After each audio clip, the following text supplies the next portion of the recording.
हरि गोपाल बोलो।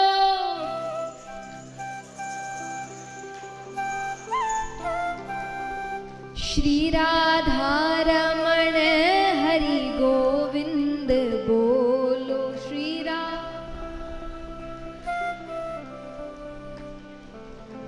श्री राधा रमण हरि गोविंद बोलो।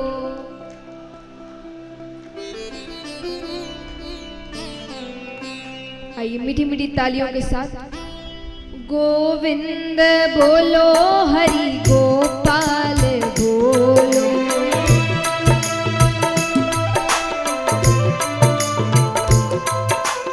गोविंद बोलो, हरि गोपाल बोलो।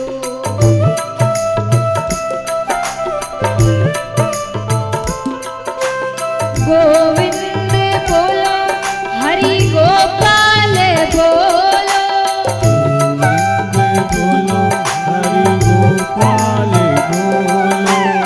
गोविंद बोलो, हरि गोपाल बोलो।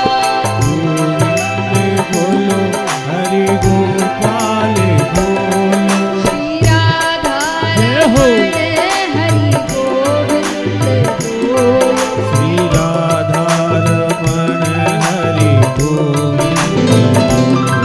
श्री राधा रमण हरि गोविंद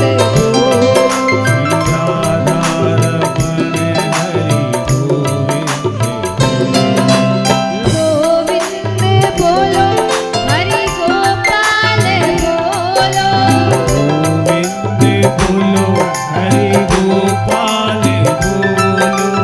गोविंद बोलो, हरि गोपाल बोलो।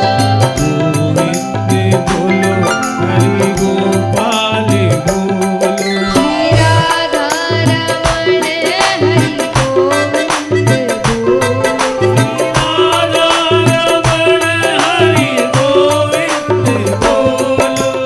राधा रमण हरि गोविंद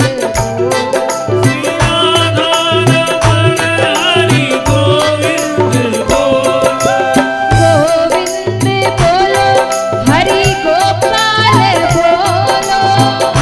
गोविंद बोलो, हरि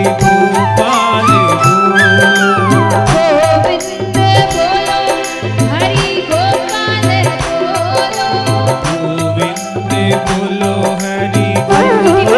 एक साथ श्री राधा रमण हरि गोविंद श्री राधा रमण हरि गोविंद श्री राधा रमण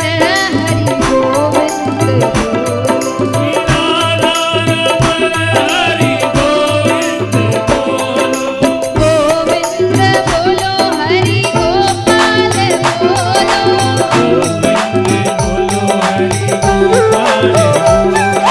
गोविंद बोलो, हरि गोपाल बोलो।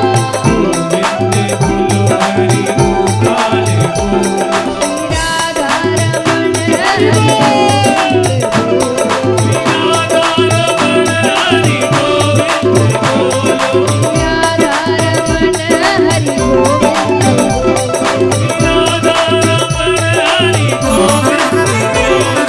गोविंद बोलो, हरि गोपाल बोलो।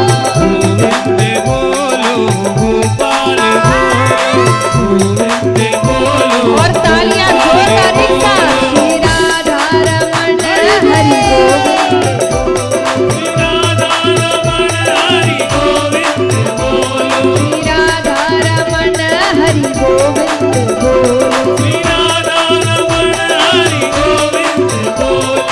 गोविंद बोलो, हरि गोपाल बोलो। गोविंद बोलो, हरि गोपाल बोलो। श्री राधा रमण हरि गोविंद श्री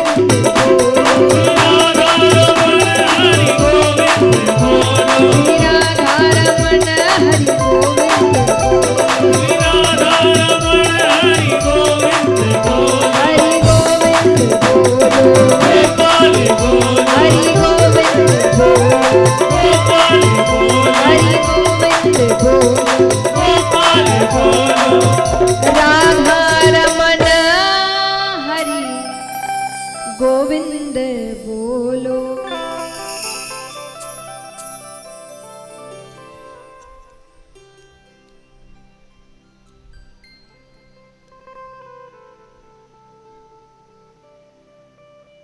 बोली कृष्ण कन्हैया लाल की।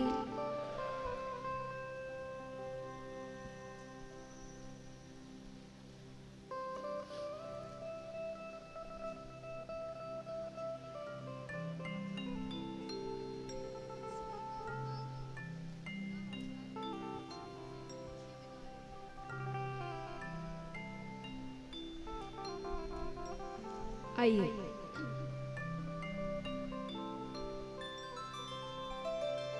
कथा आरंभ करते हैं।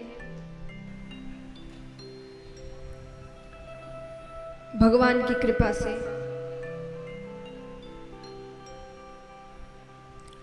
भक्तों के दृढ़ संकल्प से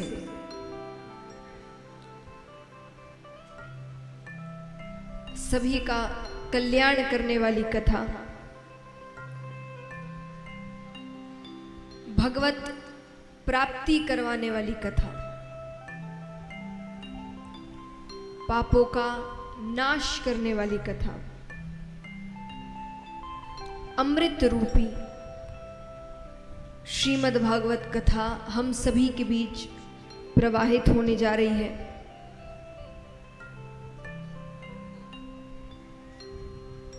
क्योंकि आपने ये कथा कई बार सुनी होगी। कितने हैं यहाँ जो पहले भी ये कथा सुन चुके हैं? हाथ उठाना। आपने कई बार ये कथा सुनी होगी, ज्ञानी जनों के मुख से सुनी होगी। सभी ने अपने ज्ञान के माध्यम से, अपने अनुभवों के आधार पर आपको ये कथा सुनाई होगी। इसीलिए मेरी एक प्रार्थना है आप सभी से, मेरी विनती कहिए, समर्पण का भाव कहिए, क्योंकि मेरी बुद्धि अत्यंत छोटी है और ठाकुर जी का चरित्र अथाह है, बहुत बड़ा है। तो इस छोटे से मुख से भगवान की लीलाओं का वर्णन करना असंभव है। फिर भी छोटी सी कोशिश है, क्योंकि संतों से, महात्माओं से एक बात सुनी है कि अगर भला का संग हो तो सब काम भले ही भले होते हैं। कि अगर आपकी संगत अच्छी है तो आपके सारे काम अच्छे होंगे। इसीलिए माता पिता बच्चों की संगत पर ध्यान देते हैं कि बच्चों की संगति कैसी है, उनके मित्र कैसे हैं, वो किन लोगों के बीच उठते बैठते हैं। क्योंकि जैसी संगत होती है वैसा स्वभाव होता है, और जैसा स्वभाव वैसे कर्म, और फिर जैसे कर्म करेंगे वैसे फल मिलेंगे। तो हर चीज घूम फिर कर आपकी संगति पर आती है।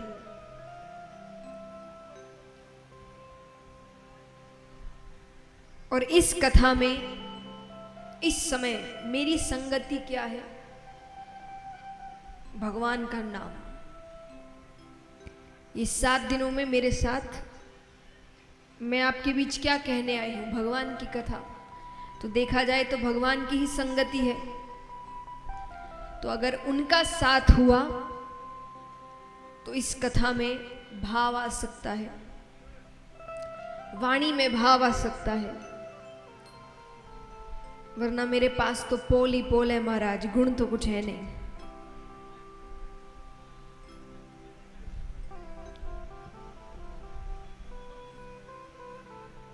क्योंकि अगर कोई समझे कि बहुत ज्ञानी हो, बहुत अनुभवी हो, तो उम्र को देखते हुए आप समझ सकते हैं अनुभव नाम की तो कोई चीज मेरे पास नहीं है। कोई कहे भाई वाणी मधुर होगी, साफ साफ पहले ही दिन स्वीकार करती हूं वाणी में कोई माधुर्य भाव नहीं है। अब आप कहे भाई चलो भक्ति तो होगी, तो वो भी मुझे तो दूर दूर तक नहीं दिखती, लेकिन इस विश्वास के साथ कि भगवान साथ हैं, कथा आरंभ करते हैं। तो इसीलिए इस बीच 7 दिनों में मुझसे कोई गलती हो जाए तो घर का बालक समझकर क्षमा कर दीजिएगा, क्योंकि बच्चे, घर के बच्चे कैसी भी भाषा करे, छोटे बच्चे होते हैं ना, तोतली भाषा बोलते हैं, टूटी फूटी वाणी बोलते हैं, पर माँ बाप को अच्छे लगते हैं। कि जो बालक कह तोतरी बाता, सुनहि मुदित मन पितु अरु माता। आप भी वही करिएगा।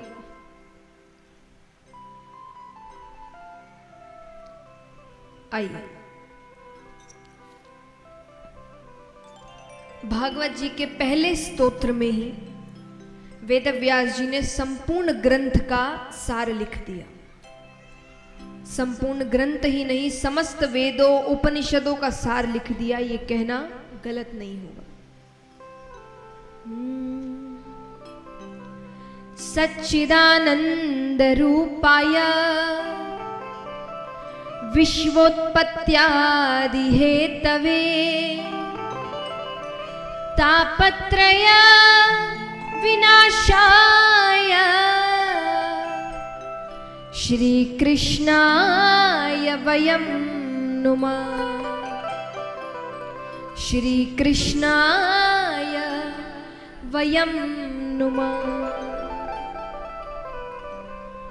शास्त्रों में भगवान के 3 स्वरूप बताए गए हैं। आज थोड़ी ज्ञान की बातें ज्यादा है, तो थोड़ा ध्यान से सुनिएगा। कल से भगवान की लीलाएं, उत्सव इत्यादि शुरू होंगे। आज आपको भागवत जी का महत्तम सुनाया जा रहा है, यानी महत्व, सार क्या है। हर बात, हर कथा, हर लीला कर आपको क्या सिखा रही है, ये समझाया जाता है। तो शास्त्रों में भगवान के 3 स्वरूप बताए गए हैं। सत, चित और आनंद मिलाकर हुए सच्चिदानंद। इसीलिए भगवान को कहा जाता है सच्चिदानंद रूपाय। भगवान का रूप है ये, सत, चित और आनंद। सत माने, सत किसे कहते हैं बताइए। स्कूल में आते थे ना 2-2 नंबर के, परिभाषा बताओ। तो परिभाषा बताइए। सत का मतलब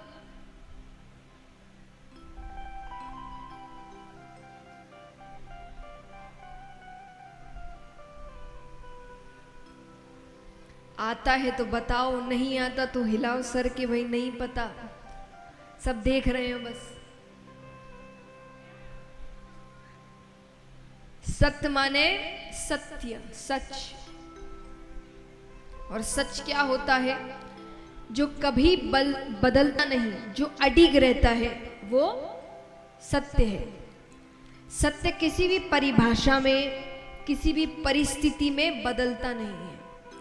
झूठ परिस्थिति अनुसार, व्यक्ति अनुसार बदलता रहता है। इसीलिए कहा जाता है एक झूठ को छुपाने के लिए, जोर से, एक झूठ को छुपाने के लिए जितनी धीरे आप बोल रहे हैं उतना सोचते तो झूठ बोलते वक्त नहीं है।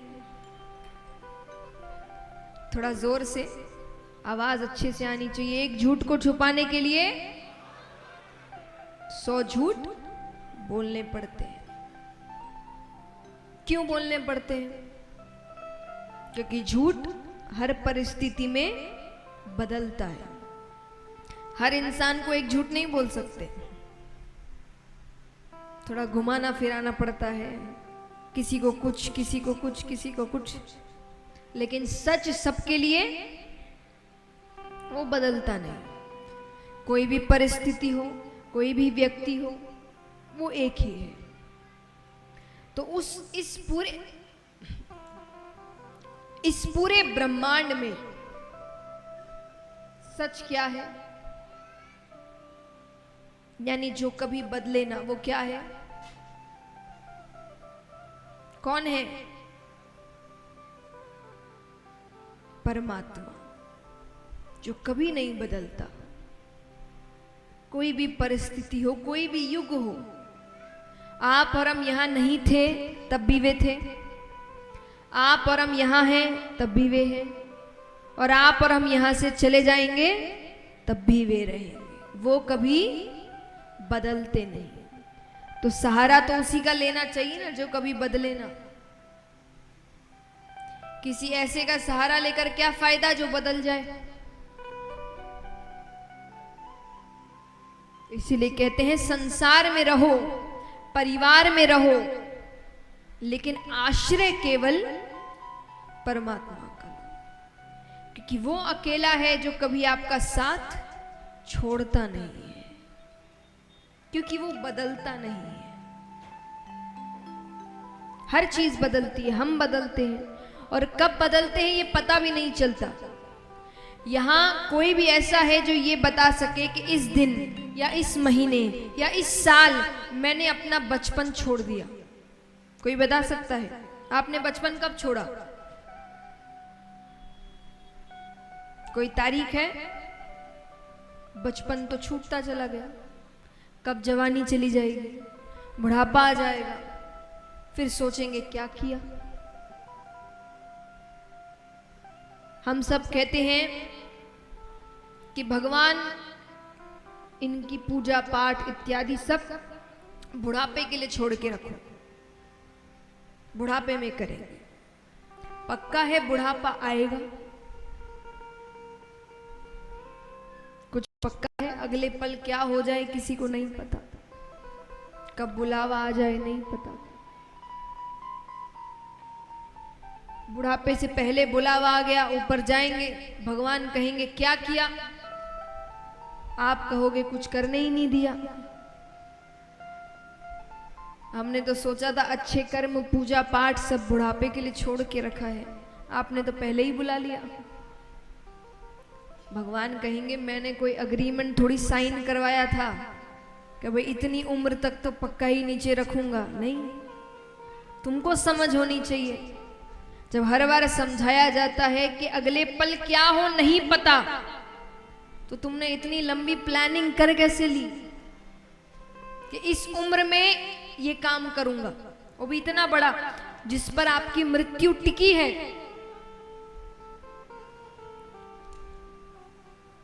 आज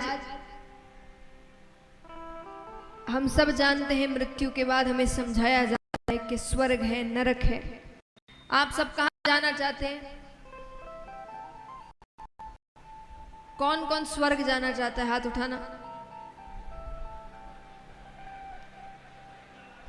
अच्छा, जो हाथ नहीं उठा रहे मैं समझूं आपको नरक जाना है।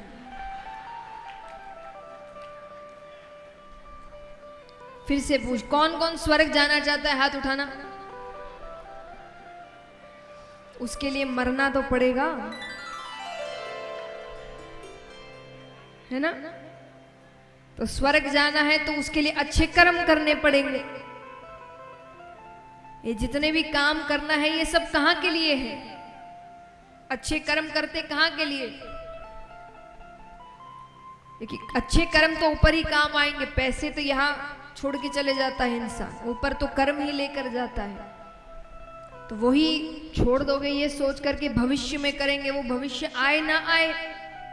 तो भगवान कहते जीवन की इतनी महत्वपूर्ण चीज तुमने भविष्य के लिए छोड़ दी, जिसका तुम्हें अता पता नहीं है कि भविष्य में क्या होगा क्या नहीं होगा। किसी को थोड़ी पता है भविष्य में क्या होगा, कुछ नहीं पता। तो भगवान कहेंगे जिसके बारे में पता नहीं उसके ऊपर इतना बड़ा काम छोड़ दिया। इसीलिए अच्छे कर्म उम्र पर मत छोड़िए। अच्छे कर्म जब समय मिलता है तब करिए। तो सहारा केवल सत्य का, और सत्य यानी भगवान का लेना। आनंद, आनंद क्या है? हम बाहर आनंद खोजने की कोशिश करते हैं, यहाँ चले जाएंगे तो आनंद आ जाएगा, वहाँ चले जाएंगे तो आनंद आ जाएगा, ये देख लेंगे तो आनंद आ जाएगा, ऐसा कर लेंगे तो आनंद आ जाएगा। पर वो आनंद केवल कुछ समय के होते हैं। ऐसा क्यों है कि हम संसार के चकाचौंध में रह रहे हैं, गांव हो शहर हो, सब कुछ जीवन का सारा आनंद उठा रहे हैं, उसके बाद भी हम खुश नहीं हैं। हर कुछ समय में हमें खुशी का एक कारण चाहिए, बड़ी जल्दी बोर हो जाते हैं। और ऐसा क्यों है कि जंगलों में पहाड़ों में तप करने वाले ऋषिगण बिना सांसारिक चीजों के भी खुश हैं। मैं नहीं कह रही आपसे कि आप भी वन में जाकर तपस्या करिए, पर कहने का अर्थ है इतना कुछ होने के बाद भी हम खुश नहीं हैं, और वहां उनके पास कुछ नहीं है फिर भी वो खुश है। क्यों? क्योंकि उन्होंने अपने अंदर के आनंद को पहचान लिया। आपके अंदर सब आनंद है। आनंद माने जिसने भगवान को समझ लिया, उसने परम आनंद को समझ लिया। अब उसको खुश रहने के लिए किसी की जरूरत नहीं है, वो अकेला ही खुश है, क्योंकि असल में वो अकेला अब है ही नहीं। वो हर वक्त उस परम आनंद को महसूस करता है।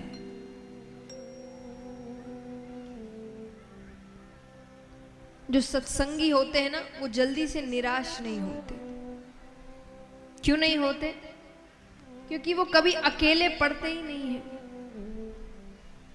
वो अकेले भी रहे तो भगवान उनके साथ, ऐसे सबके साथ है। पर जैसा मैंने कहा कि उस परम आनंद को समझने की कोशिश करनी है। जिसने समझ लिया वो एकांत में भी खुश है, और जिसने नहीं समझा वो भीड़ में भी अकेला है। तो अपने अंदर के परम आनंद को पहचानिए, फिर आप अकेले नहीं रहेंगे, निराश नहीं होंगे। बड़ी से बड़ी कठिनाई भी आ जाएगी तो भी आप उससे लड़ सकेंगे। क्यों? क्योंकि आपको कहीं ना कहीं पता है कि वो मेरे साथ है, मेरे पास है। और जिसके पास भगवान है वो कभी हार सकता है? पांडव 5 थे, कौरव 100, फिर भी जीत किसकी हुई? पांडवों की। क्यों हुई? क्योंकि उनके साथ भगवान थे।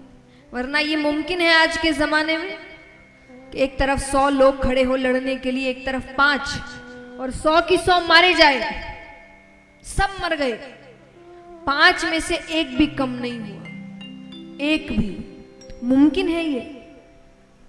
सुन के कितना अटपटा लगता है कि हो कैसे गया। लेकिन जिसके पास भगवत शक्ति है उसे कोई हरा नहीं सकता। वो हार ही नहीं सकता।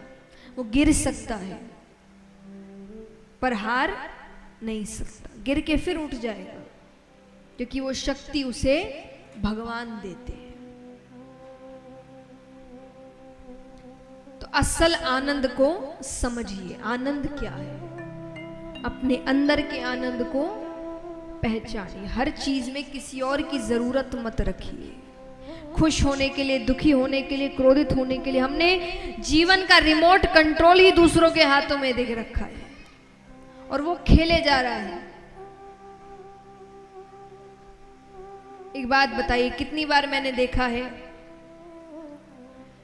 कि महिलाएं बहुत अच्छे से सजती है, घंटों लगाती है सजने में, अपने मन के कपड़े, जेवर सब कुछ पहना है, अपने आप को कांच में देख रही है, बहुत खुश है कि मैं आज बहुत अच्छी लग रही हूँ।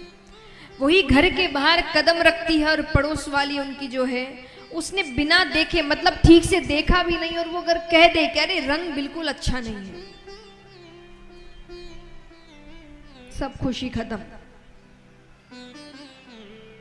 अब अचानक आपको भी लगने लगता है कि रंग सच्ची में अच्छा नहीं है, अच्छे नहीं दिख रहे। इतनी देर तो खुद को अच्छे लग रहे थे ना घर के अंदर, किसी एक के बोलते ही आपकी खुशी खत्म हो गई। तो ऐसा क्यों है कि कोई बुराई कर दे तो हम दुखी हो गए, कोई तारीफ कर दे तो हम खुश हो गए, कोई कुछ कह दे तो हम गुस्सा हो गए, यानी खुद पर कोई कंट्रोल ही नहीं है। खुद पर रत्ती भर का कंट्रोल नहीं है। कोई कुछ भी कह देगा हम वैसे नाचने लगेंगे, यानी पूरा कंट्रोल उसके हाथ में देख कर रखे हो, वो जो चाहे वो बटन दबा देता है। ये अच्छी बात है? अच्छी बात है?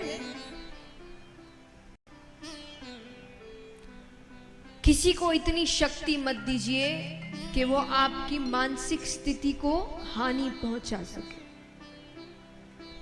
इस शरीर को भगवान ने बनाया है, इस बुद्धि को भगवान ने बनाया है, इतनी शक्ति आपको दी है कि आप खुद सोच सके, समझ सके, अपने कर्म कर सके।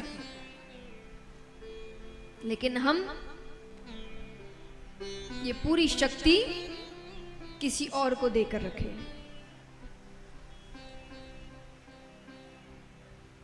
लेकिन ये कब तक होगा? जब तक हम खुद को अकेला महसूस करेंगे।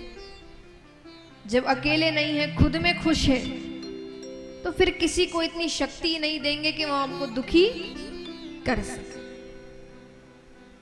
तो इसीलिए परम आनंद को समझिए।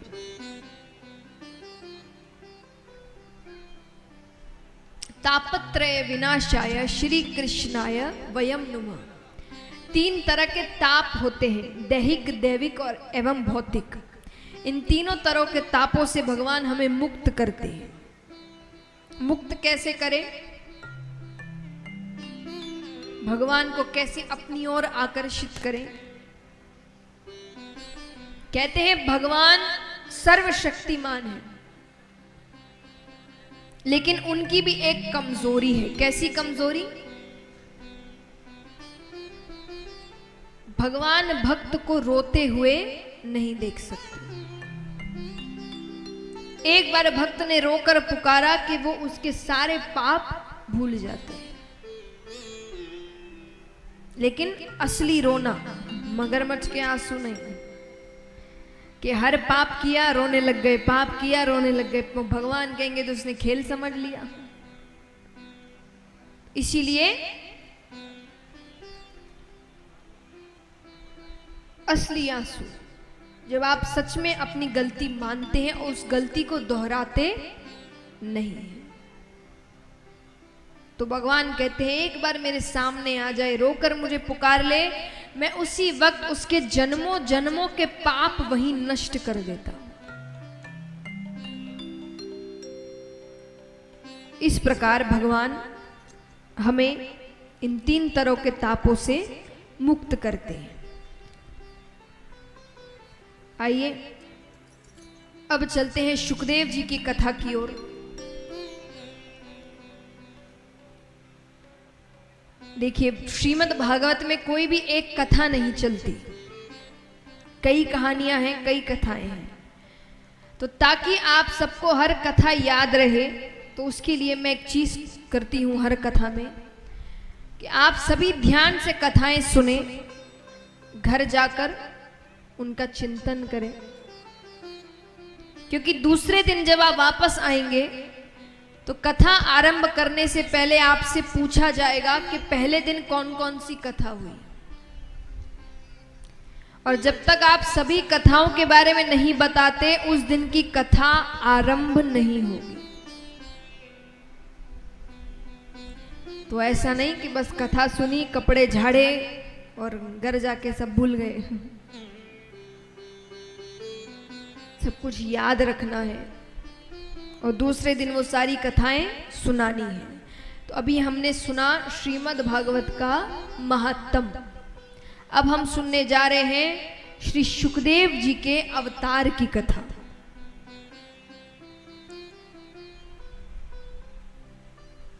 एक बार ब्रह्मा जी ने एक सभा का आयोजन किया। उसमें देवी देवता यक्ष गंधर्व किन्नर ऋषिगण सभी को बुलाया गया। उस सभा में प्रश्न उठा कि इस 3 लोक 14 भुवन में सबसे महत्वपूर्ण वस्तु क्या है, सबसे कीमती वस्तु क्या है। सबने अपना अपना मत दिया। कोई कहे कि हीरा, कोई कहे सोना, कोई कहे चांदी। वहां ऋषिगण बैठे थे, उन्होंने कहा ये सारी वस्तुएं तो बहुतों के पास मिलेगी, सोने की वस्तु तो यहां कईयों के पास होगी, है कि नहीं? कितनों के पास है? हाथ उठाना।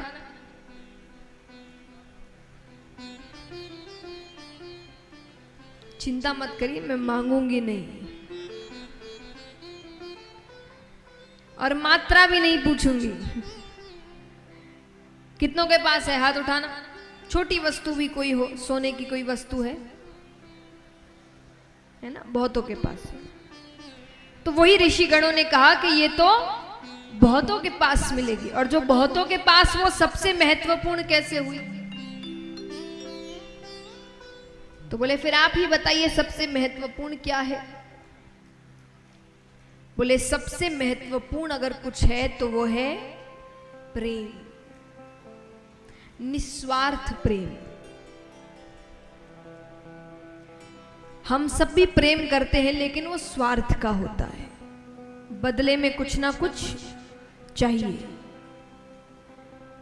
वो प्रेम नहीं, निस्वार्थ, जिसको बदले में कुछ नहीं चाहिए, बिना कोई स्वार्थ के प्रेम करे। तो बोले वो कहां मिलेगा? कुछ लोगों ने कहा हो ना हो ब्रह्मा ब्रह्माणी के पास तो होगा। बोले ब्रह्मा जी तो रचना के कार्य में इतने व्यस्त रहते हैं, ब्रह्माणी के लिए उनके पास समय ही नहीं है, प्रेम इतना कहां से हो? अब वहां नारद जी भी बैठे थे। नारद जी ने कहा हो ना हो मेरे प्रभु विष्णु भगवान और लक्ष्मी माता के पास तो जरूर है। ऋषिगणों ने कहा वहां भी उतना प्रेम नहीं है, क्योंकि अगर प्रेम की पराकाष्ठा होती तो भगवान भक्तों के पीछे नहीं दौड़ते। मध्य रात्रि में किसी भक्त ने बुलाया, लक्ष्मी जी को छोड़कर चले गए। इतना प्रेम होता साथ लेकर जाते। वहां भी वो प्रेम नहीं है। तो बोले आप ही बताइए फिर किसके पास है? ऋषिगणों ने कहा अगर प्रेम की पराकाष्ठा कहीं पर है तो वो है महादेव जी और पार्वती माता के पास। एक तो पहली चीज आधे अंग पर विराजते हैं, और महादेव जी ज्यादा से ज्यादा समय कैलाश पर्वत पर ही रहते हैं, वो कहीं नहीं जाते। नारद जी ना ऐसी कोई बात नहीं है। नारद जी कहते हैं प्रेम मेरे भगवान के पास भी बहुत है, पर सबको यही बात सही लगी। तो नारद जी कहते हैं अच्छा ठीक है, अगर ऐसी बात है तो मैं अगर उन दोनों के बीच झगड़ा करवा दूं तो? अब आप सोचेंगे पति पत्नी के बीच तो झगड़ा होता ही है, कौन सी बड़ी बात है? नहीं, आपस में झगड़ा करना अलग होता है और किसी तीसरे की वजह से झगड़ा करना अलग होता है। कोई तीसरा अगर आपके बीच आकर झगड़ा करवा दे तो मतलब प्रेम में कहीं ना कहीं कमी है। तो नारद जी ने कहा मैं झगड़ा करवा दूं तो? बोले तब की तब देखी जाएगी। अब नारद जी जाते हैं, रोजाना जाए पर दोनों साथ में ही बैठते थे, वापस आ जाए। एक दिन सौभाग्य से महादेव जी कहीं गए हुए थे। नारद जी जाते हैं, माता को प्रणाम करते हैं। माता ने कहा कैसे आना हुआ? अरे बोले वो बाबा से जरूरी काम था।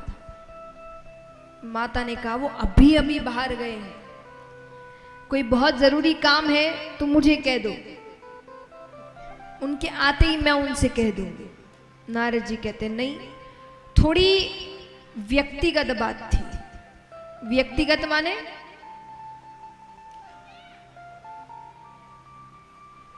व्यक्तिगत माने पर्सनल, हर किसी को नहीं बता सकता। माता ने कहा आपके बाबा और मेरे बीच कोई भी व्यक्तिगत बातें नहीं रहती, वो सब कुछ मुझे बताते हैं। नारद जी ने कहा मैं नहीं मानता, पुरुष कोई ना कोई बात तो स्त्री से छुपाता ही है, कोई भी हो, साधारण पुरुष हो कि खुद भगवान। माता ने कहा ऐसी कोई बात नहीं है। बोले ये सच है। अब यहां जितने भी शादीशुदा पुरुष हैं, घर जाके सबकी क्लास लगने वाली है।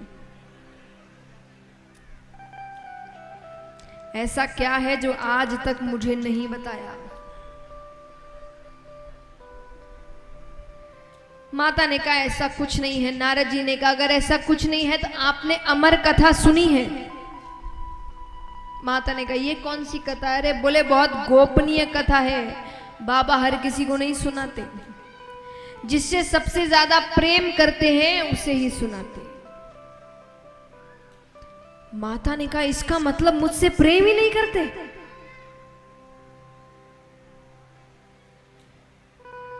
नारद जी कहते वो मैं क्या जानूं, अच्छा मैं चलता हूं, बाबा से मत कहना कि मैं आया था। नारद जी ने अपना काम कर दिया। अब माता केवल एक ही बात सोचे, अमर कथा कौन सी है, ऐसी कौन सी कथा है, मुझे क्यों नहीं सुनाई। अब बाबा घर पहुंचे, रोज की तरह कोई आव भगत नहीं, कोई स्वागत नहीं, कोई दरवाजे पर लेने नहीं आया। आकर बैठ गए। माता कोई बात नहीं कर रही, वरना रोज तो एकदम क्या हुआ, कहाँ गए थे, क्या बात हुई, किससे बात करी। आज कोई प्रश्न नहीं। भोले बाबा ने ही प्रश्न कर लिया। भोले बाबा कहते अरे देवी गणेश कार्तिक कहाँ है? माता कहती गए होंगे कहीं, दिन भर अपने पास बैठा के रखो। देखिए मैं कई बार पुरुषों को कहते हुए सुनती हूं कि महिलाएं कभी बताती नहीं कि वो नाराज है, तो हमें कैसे पता चले कि वो नाराज है? ऐसे जब वो आपके प्रश्नों के उल्टे जवाब दे, मतलब वो नाराज है। आपसे कोई गलती हुई है आप देख लो।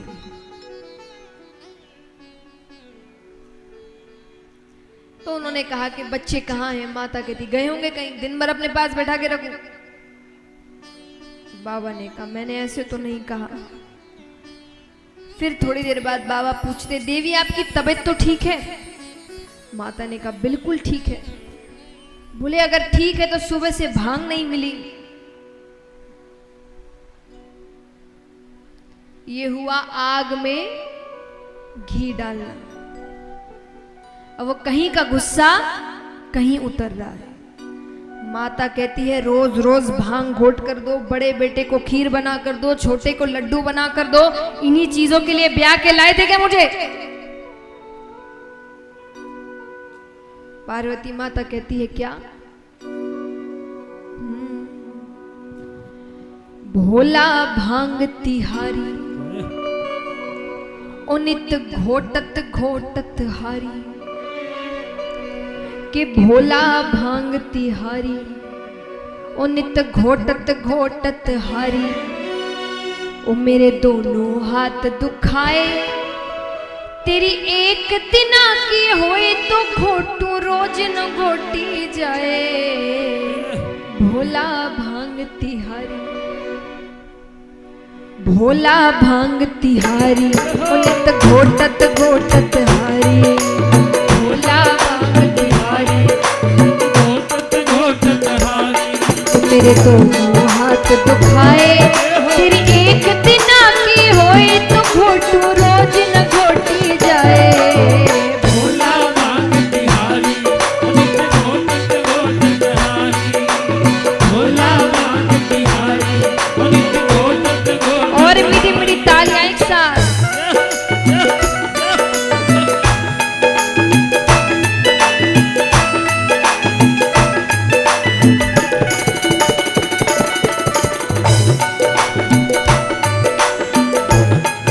बोलिए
है कि मेरे पिता के घर में मुझे इतने नाजों से पाला गया, एक काम नहीं करती थी मैं वहां, और यहाँ जब से आई हूँ केवल भांग घोट रही हूँ।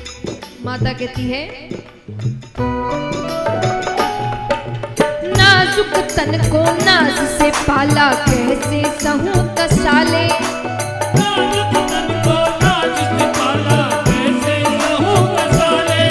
अरे नाजुक तन को नाज से पाला, कैसे सहूं कसाले।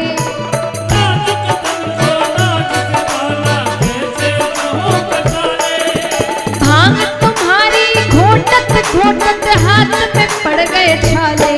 हाँ छाले, हाँ छाले। तेरी रोज रोज की,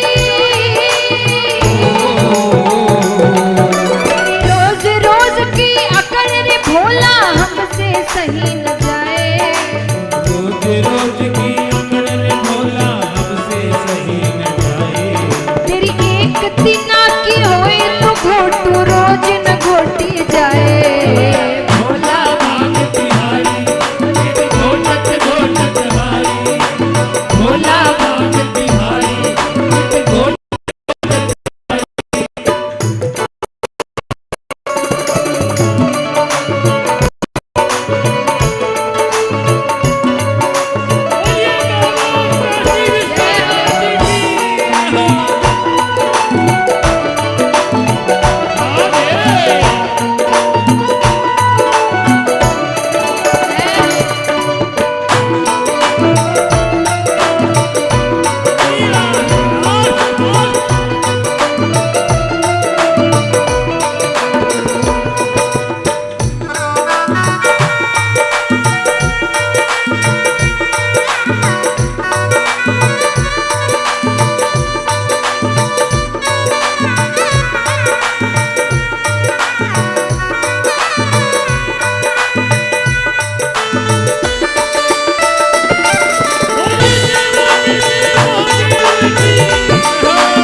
और तालियां जोरदार।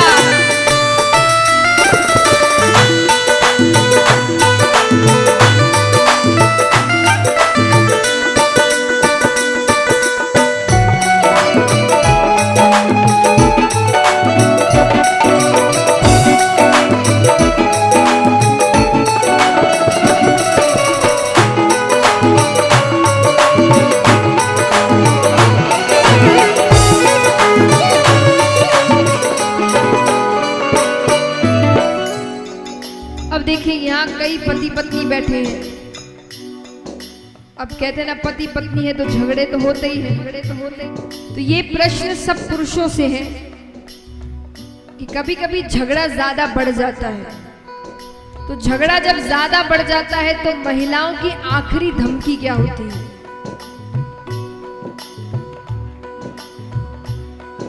मायके, ये उनकी आखिरी धमकी है। तो अब महादेव जी के पास भी झगड़ा थोड़ा ज्यादा बढ़ गया। तो अंत में पार्वती जी महादेव जी से कहती है क्या? अलख पड़े तेरे सिलबट्टे पर मैं पीहर को जाऊं। अलग पड़े तेरे सिलबट्टे पर मैं पीहर को जाऊं। अरे अलख पड़े तेरे सिलबट्टे पर मैं पीहर को जाऊं। अलग पड़े तेरे सिलबट्टे पर मैं पीहर को जाऊं। जब तू पीना भांग छोड़ दे तभी लौट कर आऊं। हाँ, मैं तो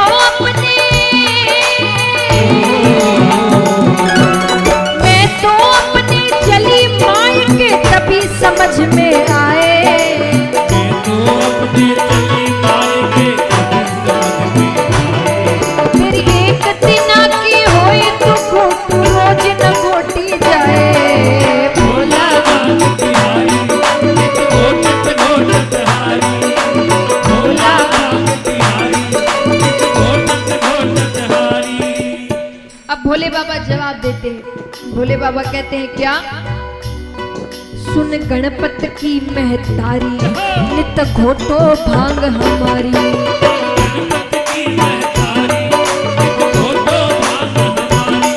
बिन भांग रहा न जाए, गौरा तुझको छोड़ दूं लेकिन भांग न छोड़ी जाए।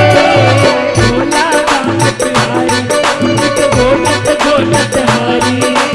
भोला भांग तिहारी, नित घोटत घोटत हारी।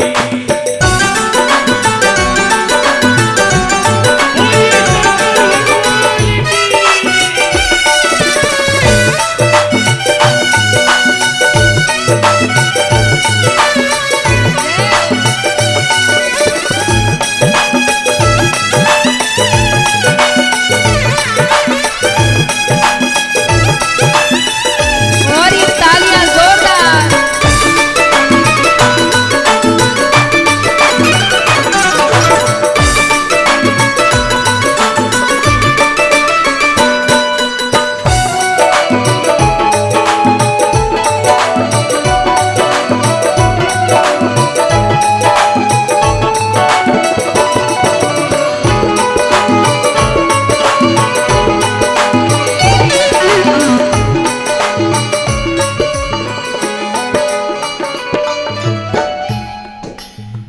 अब यहाँ भोले बाबा भांग की महिमा समझा रहे हैं कि ये कोई सिर्फ मैं आनंद के लिए नहीं पीता। भांग की महिमा क्या है? भोले बाबा कहते हैं, भंग नहीं भगवती है ये शिव घट में बसने वाली। भंग नहीं भगवती है ये शिव घट में बसने वाली। अरे भंग नहीं भगवती है ये शिव घट में बसने वाली। भंग नहीं भगवती है ये शिव घट में बसने वाली। दुष्ट कलन का वध करने को बनी है ये महाकाली। महाकाली, महाकाली। इसको पीकर, इसको पीकर ऋषि मुनि भी शिव का ध्यान लगाए। इसको पीकर ऋषि मुनि भी शिव का ध्यान लगाए। तेरी एक दिना की होए तो घोटू रोज न घोटी जाए। भोला भांग तिहारी, नित घोटत घोटत हारी। भोला भांग तिहारी, नित घोटत और ये तालियां एक साथ।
अब इतनी बड़ी बात कह दी भोले बाबा ने।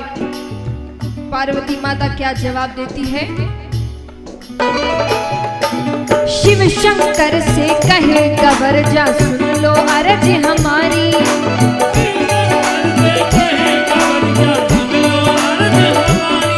अरे शिव शंकर से कहे कबर जा सुन लो अर्ज हमारी।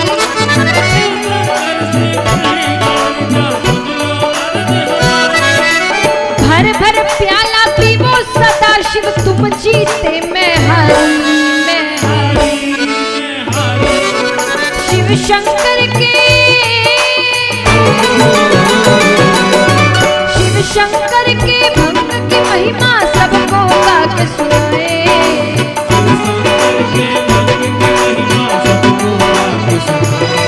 तेरी एक दिना की होए तो घोटू रोज न घोटी जाए।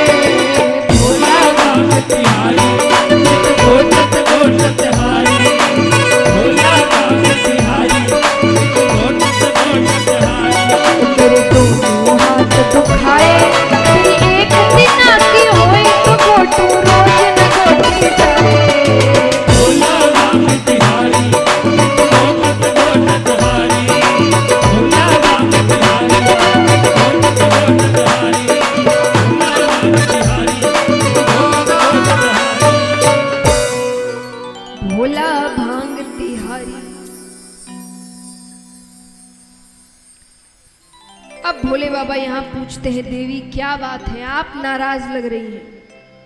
माता कहती है, पहले तो ये बताइए आप मुझसे प्रेम करते हैं कि नहीं। भोले बाबा कहते हैं, कोई पूछने की बात है, बहुत प्रेम करते हैं, सबसे ज्यादा प्रेम ही हम आपसे करते हैं। तो माता ने कहा, फिर ये अमर कथा क्या है। भोले बाबा कहते, ये किसने बता दिया। नेत्र बंद करते, सारा दृश्य सामने आता है। भोले बाबा कहते, ब्राह्मण देवता आते, अपना कुछ ना कुछ काम करके जाते हैं। भोले बाबा कहते हैं, नहीं सुनाई तो अब सुना देंगे। माता कहती, अब तो सुनानी ही पड़ेगी, अभी तक क्यों नहीं सुनाई।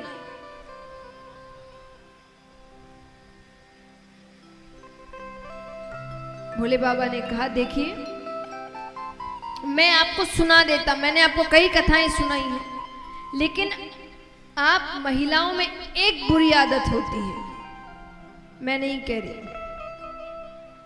मैं खुद महिलाओं में क्यों कहूंगी। और भोले बाबा ने कहा है, तो भोले बाबा कहते, एक बुरी आदत होती है। बोले कौन सी आदत। बोले आप कुछ बात छिपा कर नहीं रख सकती। जहां 4-5 महिलाएं मिली नहीं कि सारी बातें, और ये कथा हर कोई नहीं सुन सकता। क्यों, क्या नाम है इस कथा का। अमर कथा, यानी सुनने वाला अमर हो जाएगा। अच्छा, मैं किसी से नहीं कहूंगी, वादा करती हूं, आप मुझे कथा सुनाइए, ठीक है।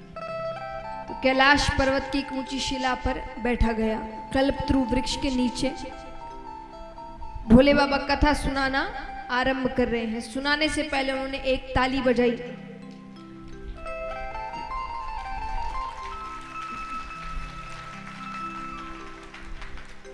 एक ताली बजाई।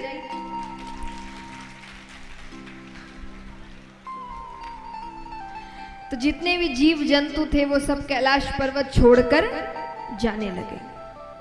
ताली का यही महत्व है। ताली आपको भगवान से जोड़ती है, और भगवान से जुड़ने के बीच जो भी जीव जंतु आपके बीच में आते हैं ना, उन सबको आपसे दूर करती है। सबसे पहली तो सांसारिक चीजें, अहंकार, आलस्य। देखिए, अहंकार आपको ताली बजाने, कई बार हम देखते हैं कई बड़े बड़े लोग चीफ गेस्ट बन के आते हैं ना, कोई बहुत धनपति या तंत्री मंत्री आते हैं, जल्दी से ताली नहीं बजाते, शांत बैठे रहते। इसी आदमी को अपने घर पर अपने पोता पोती के सामने उनको हंसाने के लिए ताली बजाने में शर्म नहीं आती, लेकिन कीर्तन या कथा में आकर ताली बजाने में बहुत शर्म आती है। और कोई ज्यादा ही अगर फोर्स कर दे ताली बजाने को, तो इनका एक अपना अलग तरीका होता है ताली बजाने का।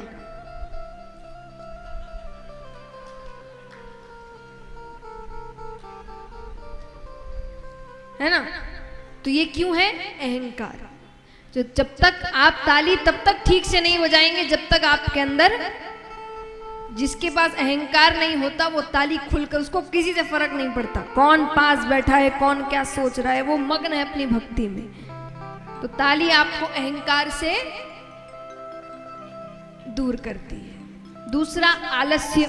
अब खाली ऐसे बैठे रहोगे तो झपकी तो लगेगी।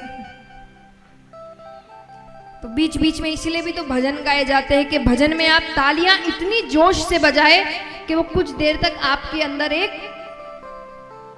ऊर्जा लेकर आए। तो इसीलिए ताली बजाना चाहिए। और तीसरी चीज, कई बार हमारे आसपास ऐसे जीव जंतु बैठ जाते हैं जो खुद तो कथा सुनते नहीं, दूसरे को भी सुनने नहीं देते। हर थोड़ी देर में सुपारी, सौंफ खाई, पानी, कहां रहते हैं, कहां से आए हैं, तो वो खुद भी नहीं सुनेंगे, आपको भी। अब ये कब होगा? जब आप शांत बैठे रहेंगे, जब आप ताली बजाने में मग्न हैं, तो वो आपको परेशान नहीं करेगा, किसी और को परेशान करेगा। इसीलिए ताली बजाना जरूरी है। ताली आपको भगवान के और करीब लेकर आते हैं। तो ताली बजाते ही जितने जीव जंतु थे सब कैलाश पर्वत छोड़कर चले गए। दूसरी ताली बजाते हैं,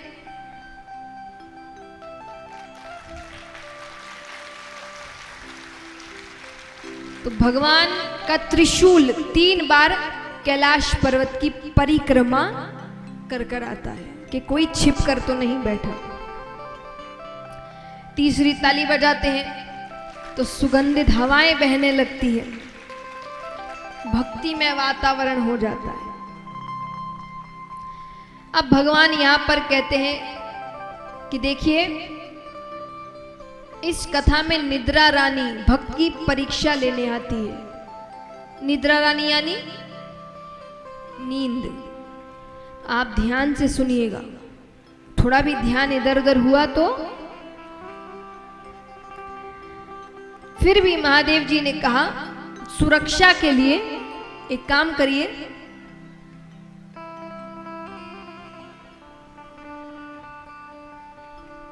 आप हर थोड़ी देर में स्वामी स्वामी कहते रहिए। हम कहानियां सुनाते हैं तो हुंकारा भरते हैं ना, खास करके महिलाओं को पता होगा, व्रत इत्यादि में कहानियां होती है ना, तो बीच बीच में ये हुंकारा है, यानी पता रहे कि सामने वाला सो नहीं रहा। माता ने कहा ठीक है। अब जैसे ही कथा आरंभ करते हैं, उस पेड़ पर एक सूवे का अंडा पड़ा था। सूवा यानी तोता, उसका अंडा पड़ा था।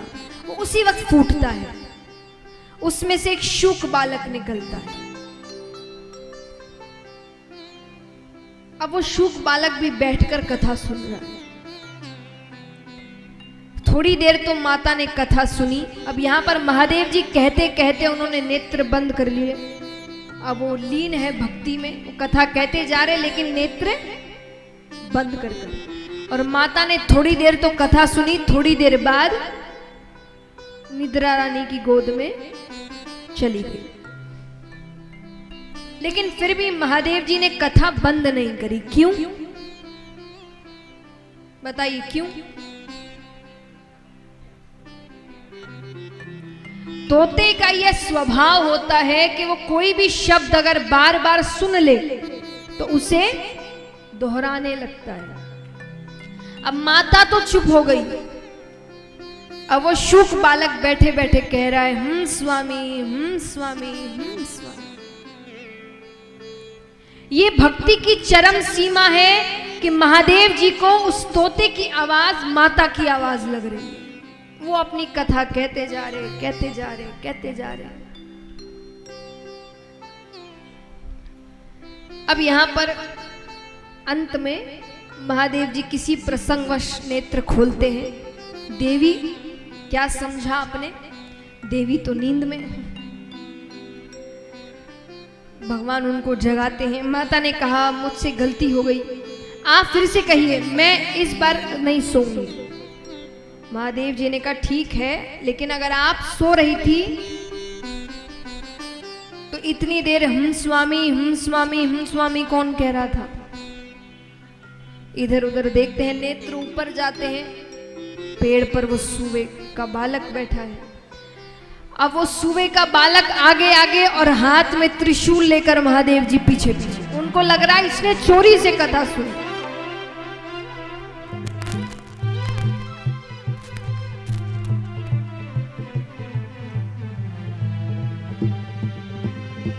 तो 3 लोग 14 भुवन घूम लेते हैं, कोई सहायता नहीं करता। कौन करे, कौन महादेव जी से बैर लेवे?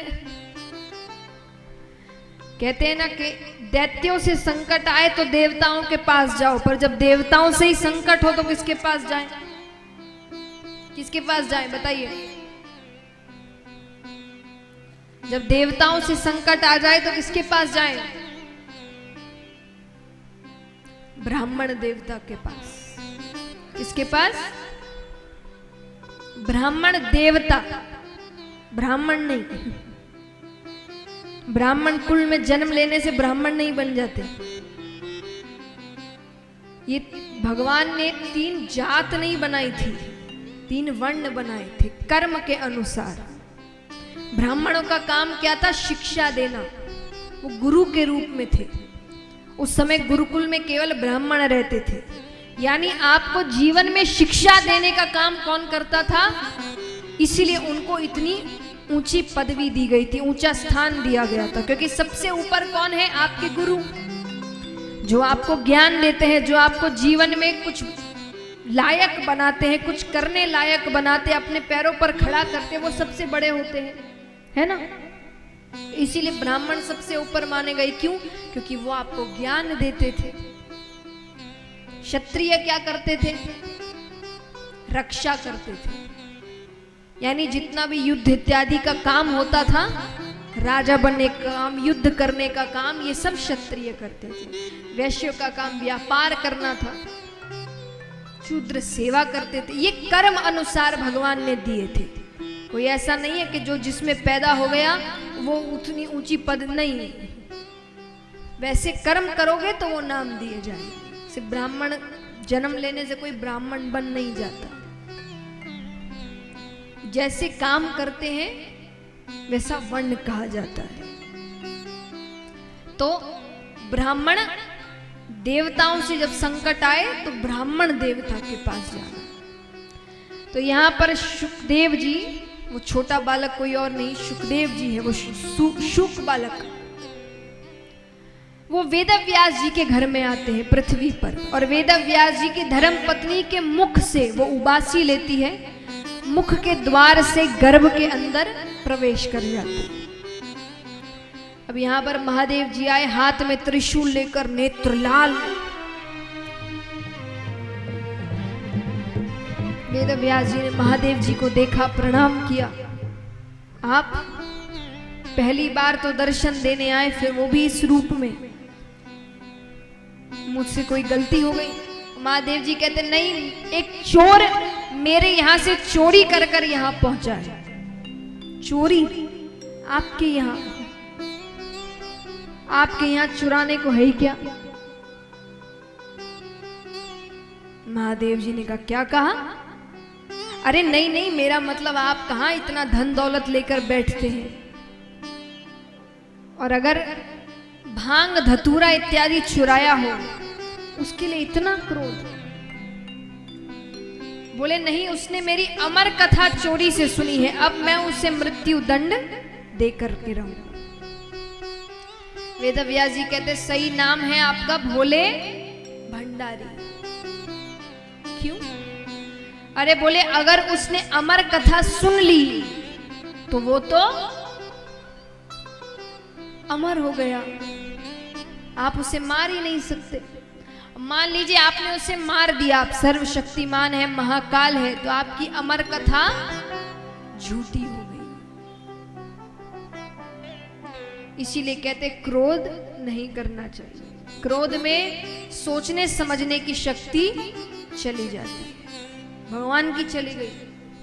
हम और आप तो क्या क्या कर बैठे, लेकिन क्रोध आ ही जाता है। तो क्या करें? तो जब भी क्रोध आए एक काम करना, राधे नाम का उच्चारण करना। क्या करना? कैसे करोगे? मान लीजिए आपको गुस्सा आ रहा है तो क्या करोगे?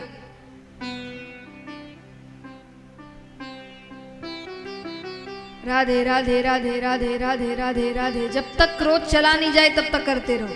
करके दिखाओ। अरे शर्म कैसी, करके दिखाइए और जोर से। राधे राधे राधे राधे राधे। कैसे चेहरे पर मुस्कुराहट आ गई सबके। इससे दो काम होंगे। हमको गुस्सा कब आता है? जब कोई सामने हमारे ऐसी बातें कर रहा है जो हमें अच्छी नहीं लग रही। तो अगर राधे नाम का उच्चारण करोगे तो क्या होगा? पहली चीज तो आपका गुस्सा शांत हो जाएगा। दूसरा, जो आपको क्रोध दिला रहा है उसको क्रोध आ जाएगा। क्योंकि वो तो चिल्ला रहा है, आपसे अपशब्द कह रहा है, और आप यहां सामने क्या कर रहे हैं? राधे राधे राधे राधे राधे राधे राधे राधे राधे। मन ही मन नहीं कहना है, जोर जोर से कहना है ना? करके देखना, 7 दिनों में अगर कोई गुस्सा दिलाए, एक बार करके देखिएगा। तो यहां पर महादेव जी ने कहा ठीक है, मार नहीं सकता, बंदी तो बना सकता हूं, मैं उसे बंदी बनाकर रखूंगा। अहो भाग्य उसके। वेदव्यास जी ने कहा या वर्षों तपस्या करो तब जाके किसी किसी को आपकी एक झलक प्राप्त होती है। उसने पता नहीं कौन से पुण्य किए हैं कि जन्म लेते ही आपकी छत्र छाया में रहेगा। ठीक है, महादेव जी ने कहा मैं 1 वर्ष की समाधि लेकर बैठता हूं, फिर 1 वर्ष बाद उस बच्चे को लेकर मैं चला जाऊंगा। ठीक है, अब वो सारी बातें शुक बालक गर्भ के अंदर सुन रहा है। शुक बालक कहे समाधि ली भी तो इतनी कंजूसी से, 1 वर्ष की, 16 वर्ष की समाधि तो मैं गर्भ के अंदर लेकर बैठता हूं, और शुक बालक ने गर्भ के अंदर 16 वर्षों की समाधि ली। 1 वर्ष बाद महादेव जी उठते हैं, लाइए बालक।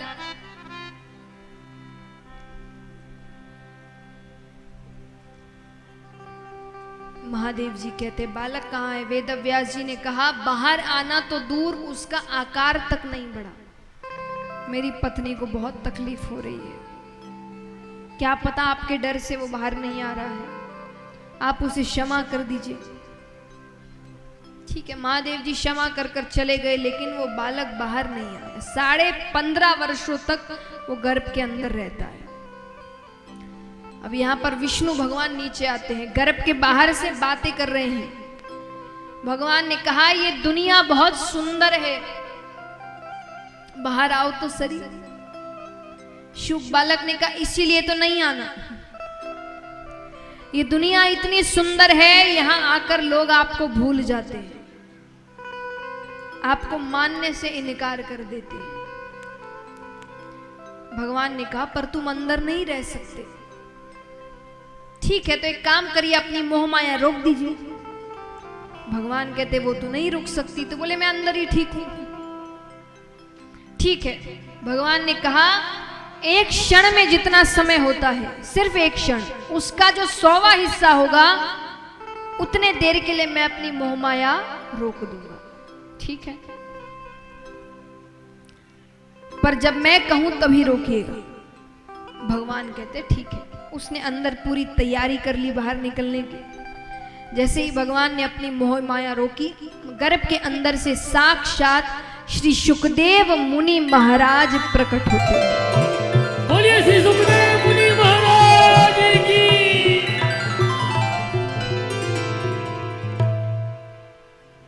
इस प्रकार सुखदेव जी के अवतार की कथा है।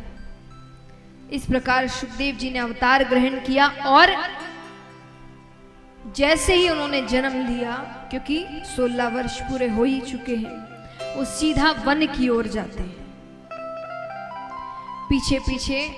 और उनकी जब महिमा बताई जाती है सुखदेव जी की, कि जब वो वन की ओर गए, पीछे पीछे वेदव्यास जी आते हैं पुत्र विरह में। तो वेदव्यास जी ने उस वन में जाकर देखा कि वन में जितने पेड़ हैं, उनकी जितनी शाखाएं हैं, पत्तियां हैं, सब में उन्होंने श्री सुखदेव मुनि महाराज के दर्शन किए। आइए प्रणाम करते हैं ऐसे श्री सुखदेव मुनि महाराज को, और प्रार्थना करते हैं जिन्होंने गुरु बनाए हैं, बहुत अच्छी बात, जिन्होंने नहीं बनाए वो ये प्रार्थना करें कि उनको सुखदेव जी जैसे गुरु मिले, क्योंकि ऐसे गुरु अगर प्राप्त हो जाए, कहते सुखदेव जी ने राजा परीक्षित को 7 दिनों में भगवान से मिला दिया था, केवल 7 दिनों। ऐसे गुरु हमें भी मिले। गुरुर् ब्रह्मा गुरुर्विष्णु गुरुर्देवो महेश्वरा गुरुर्साक्षात् परम ब्रह्मा तस्मै श्री गुरवे तस्मै श्री गुरुवे नमः। बोलिए कृष्ण कन्हैया लाल की। आइए, आज समय काफी हो गया है, कुछ कारणों की वजह से आज देर हो गई, इसलिए आज की कथा को यहीं विराम देते हैं। कल की कथा समय पर ही शुरू होगी, तो कोशिश करें आप सब भी उसी समय पधार जाएं। कल की कथा का समय है 2 बजे से, ताकि हम समय पर कथा विराम भी कर सके और सब समय पर अपने घर जा सके। आइए, कल की कथा 2 बजे से है, सभी समय पर पधार जाए ताकि हम 2 बजे तक कथा आरंभ कर दे। अभी सभी आरती कर कर जाएं, आरती के बिना नहीं। अब आपने ये देखिए, ये सप्ताह दिवस है, सप्ताह पारायण 7 दिन की कथा, ये एक नियम है, नियम से कथा होती है। या तो सप्ताह पारायण या महीना पारायण, 1 महीने की भी कथा होती है। लेकिन अगर हमने सप्ताह पारायण चुना है तो आज से शुरू हो चुका है, तो शुरुआत की आरती और विराम की आरती ये दोनों कर कर जाए, सभी से निवेदन है।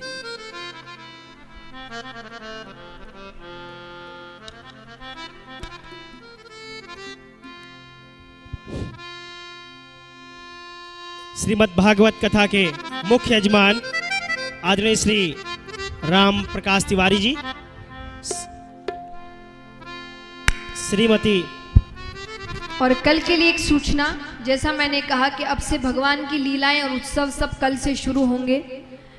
हर दिन एक उत्सव है विराम के समय में, तो कल का उत्सव है शिव पार्वती विवाह। खूब अच्छे से तैयार होकर आइए, कुर्ते पजामे पहन कर आइए, सज धज कर आइए। जैसे हमारे आपके घर के विवाह होते ही ये भगवान के घर का विवाह है, जिसमें हम सम्मिलित हो रहे हैं। तो कल महादेव जी का विवाह होगा, उसके हम दर्शन करेंगे, तो खूब अच्छे से तैयार होकर आइए।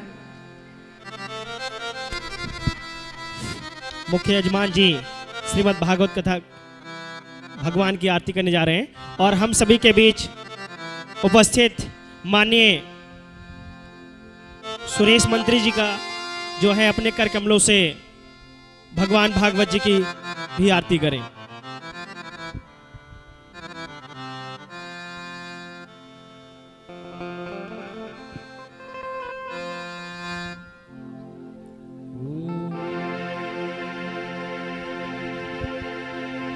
श्री भागवत भगवान की है आरती, पापियों को पाप से है तारी। श्री भागवत भगवान की है आरती, पापियों को पाप से है तारी। ये अमर ग्रंथ, ये मुक्ति पंथ, ये पंचम वेद निराला, नव ज्योति जगाने वाला।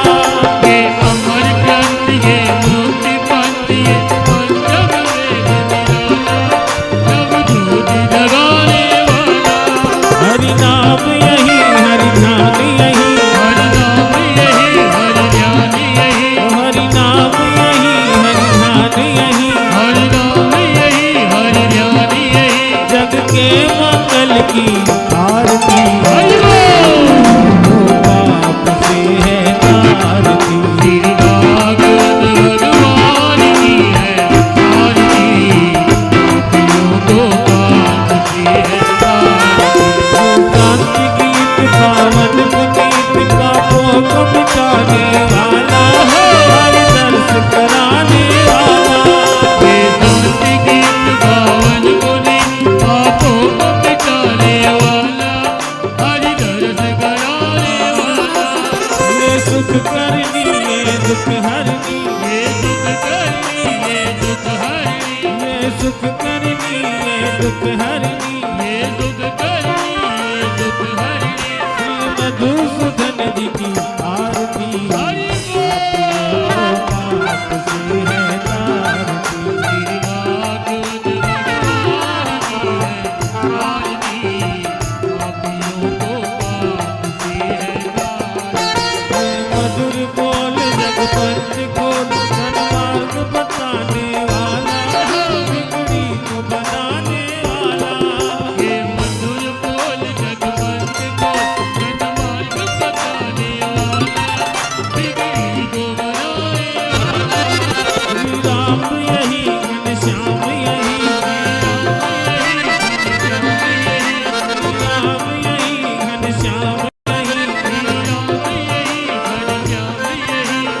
की महिमा की आरती आपसे है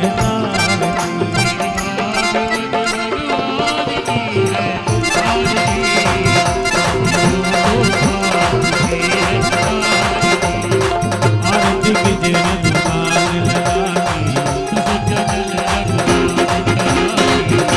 के बल से गिरवर काफी जन पुत्र महाबलदाई तेरा रघुनाथ पढ़ाए लख सिकोच समुद्र सिखाई लंका जारी सुर सब मारे लखन मूर्छित करे धरणी पर बैठ पाताल तोरी नमकारे बाएं भुजा असुर बल मारे सुनर मुनि जन आरती उतारे कंचन भाल कपूर लोछाई जो हनुमान जी की आरती गावे लख विधल सखिए रघुराई आरती कीजिए हनुमान लला की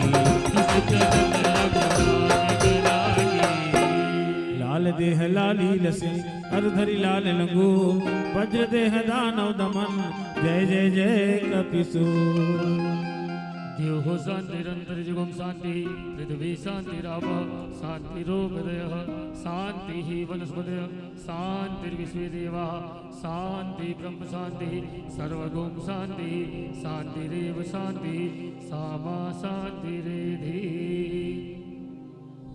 और चाटा लग्या दीहता पाप गया शरीर चाटा लग्या दीहता पाप गया शरीर चाटा लग्या ईश्वर का नाम लियो परमेश्वर का चाटा लग्या ईश्वर का नाम लियो परमेश्वर का चाटा लग्या चंदन नाम लियो रघुनंदन चाटा लग्या चंदन नाम लियो रघुनंदन